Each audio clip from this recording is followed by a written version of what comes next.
नमस्कार LNG Sultanpur YouTube channel में आपका स्वागत है। मैं हूं दीपक मिश्रा। देखिए, आज ये वीडियो काफ़ी ज़्यादा महत्वपूर्ण है।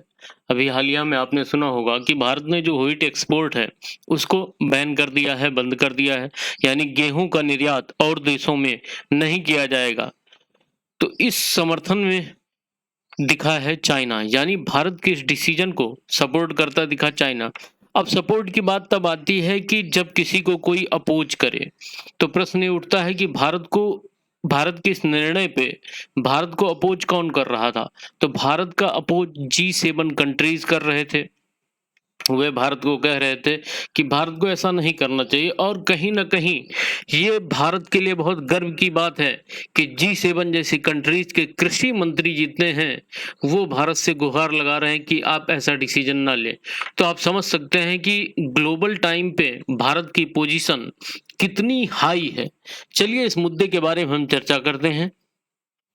देखिए, G7 होता क्या है? बेसिकली पहले हम ये समझेंगे। मान लीजिए, मैं विश्व की बजाय पहले एक गाँव स्तर पे समझाता हूँ। मान लो आपका गाँव है। आपने देखा होगा गाँव में, मान लो ये 3-6 बंदे हैं। 6 बंदों में 4 बंदे उतने धनी नहीं हैं, जबकि इन 2 बंदों के पास हाई रैंक का अमाउंट है, यानी इनके पास काफ़ी ज़्यादा पैसा है। तो ये दोनों बंदे क्या करेंगे? अपना एक ग्रुप बना लेंगे और जिसको बोल देंगे G2। क्या बोल देंगे? G2, क्योंकि 2 लोग थे तो इन्होंने G2 बनाया।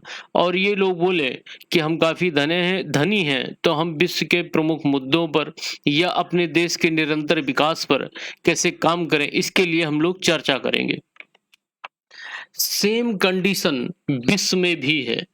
विश्व के 7 ऐसे कंट्री हैं जो काफ़ी ज़्यादा धनी माने जाते हैं, जिनके पास काफ़ी ज़्यादा पैसा माना जाता है, और उन लोगों ने अपना एक ग्रुप बना लिया और उसे बोल दिया G7। ये देश साल के प्रतिवर्ष हर देश की अपने टाइम का निर्धारण किया जाता है, और हर देश इसको, यानी इनके जो सम्मेलन होते हैं, उसको अपने यहाँ आयोजित करवाते हैं और विभिन्न मुद्दों पर चर्चा करते हैं कि ट्रेड को कैसे बढ़ाया जाए, इकोनॉमी में सुधार कैसे लाया जाए। तो आइए हम जानते हैं कि G7 में कौन-कौन से देश मौजूदा समय में हैं, और भारत की अर्थव्यवस्था माफ़ करिएगा, चाइना की अर्थव्यवस्था विश्व में दूसरे नंबर पर है। उसके बावजूद चाइना G7 में क्यों नहीं है? ये बड़ा प्रश्न है। इसका भी उत्तर आपको मिलेगा। देखिए, अगर हम बात करें,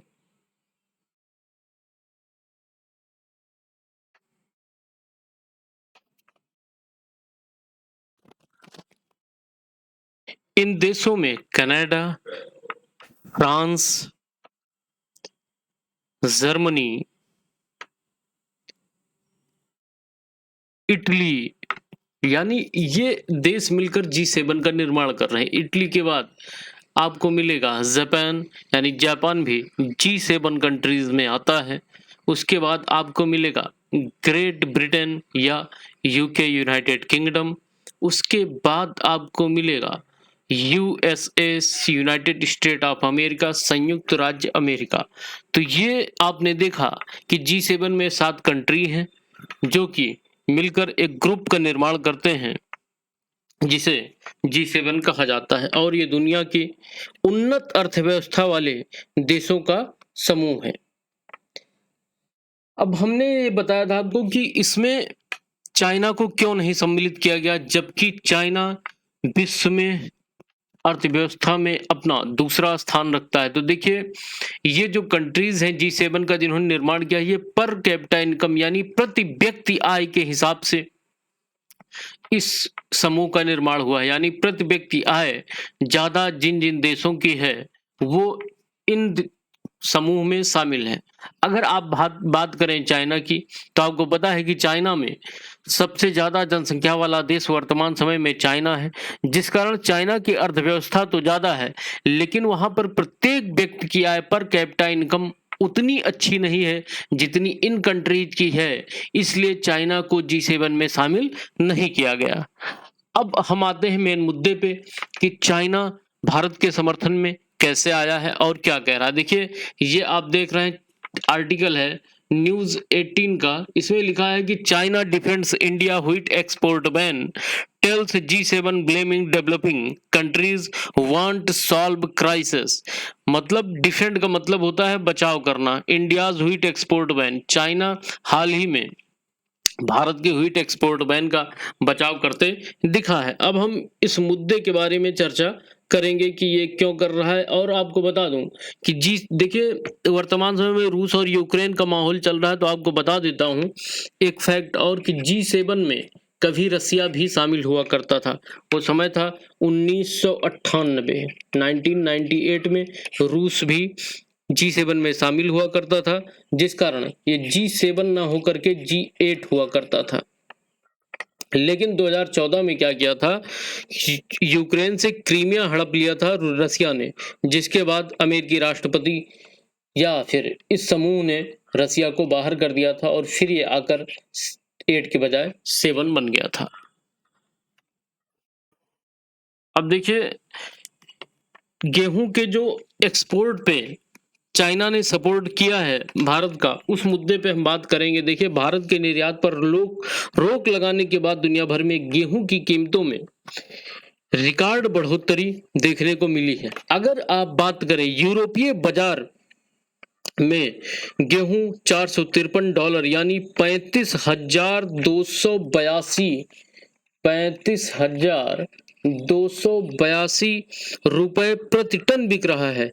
गेहूं के बड़े निर्यातकों में आपको समझना होगा कि रसिया और यूक्रेन में जंग के बाद से गेहूं 60% महंगा हो गया है। यानी पहले मान लो अगर गेहूं का रेट ₹1 था, तो अब 60% महंगा हो जाने से वर्तमान समय में गेहूं का रेट ₹6।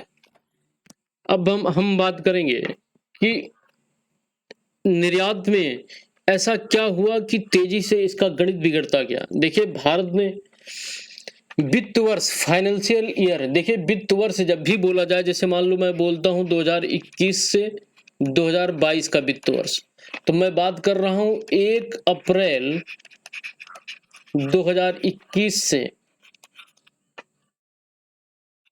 31 मार्च तक के टेन्योर की मैं बात कर रहा हूं।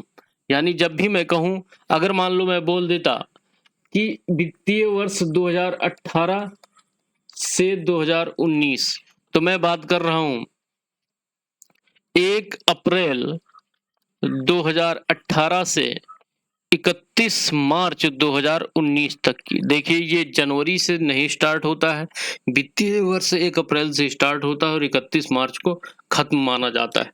तो 2021 से 22 में 70 लाख टन गेहूं निर्यात का लक्ष्य था भारत का। इस वर्ष लक्ष्य 1 करोड़ टन का है।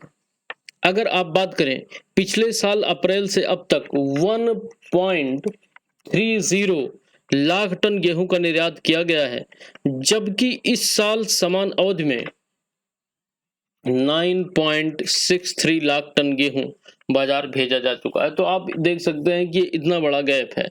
अब हम बात करें, सरकार ने गेहूं खरीद की रेट भी बढ़ा दी है। देखिए 31 मई तक की डेट रख दी गई है अब गेहूं खरीद की। यानी केंद्र सरकार ने बोला है कि अगर आपको गेहूं खरीदना है तो उसकी लास्ट डेट 31 मई तक हो गई है। जानकारी के अनुसार आपको बता दूं कि गत 14 मई तक 16 करोड़ 83 लाख किसानों से 180 लाख टन गेहूं खरीदा गया है। 180 लाख टन गेहूं कितने किसानों से? 16 करोड़ 83 लाख किसानों से 14 मई तक खरीदा जा चुका है। देखिए भारत का बैन करने का और भी कई रीजन है। आपको पता है कि भारत में ऐसी कई योजनाएं चलती हैं जिससे मुफ्त राशन दिया जाता है, जिससे गरीब तबके का पेट पलता है, जिसमें प्रधानमंत्री गरीब कल्याण योजना काफी ज्यादा महत्वपूर्ण योजना साबित थी, जिसके तहत 5 किलो चावल या गेहूं प्रति व्यक्ति प्रति माह दिया जाता है। और वर्तमान समय में देखा जा रहा है कि जो कोविड है, कोरोना का सिनेरियो, चाहे आप नॉर्थ कोरिया की बात करें या चाइना की बात करें, काफी तेजी से आगे बढ़ रहा है। तो आने वाला भविष्य क्या हो ये कोई नहीं जानता। आपको पता है कि भारत जनसंख्या के हिसाब से विश्व में दूसरा स्थान रखता है चाइना के बाद। तो भारत की एक जनता को खाद्यान्न की आवश्यकता रहती है, इसलिए भारत हमेशा अपने प्रचुर भंडार अपने खाद्यान्न का रखता है और वैसा ही भारत आगे इसे बनाए रखना चाहता है। तो आशा करता हूँ आपको इस वीडियो में ज़रूर कुछ जानने को मिला है। अगर जानने को मिला है तो कृपया वीडियो को लाइक कर दें, सब्सक्राइब कर दें, क्योंकि इसमें पैसे नहीं लगते हैं। Thanks for listening. Thank you.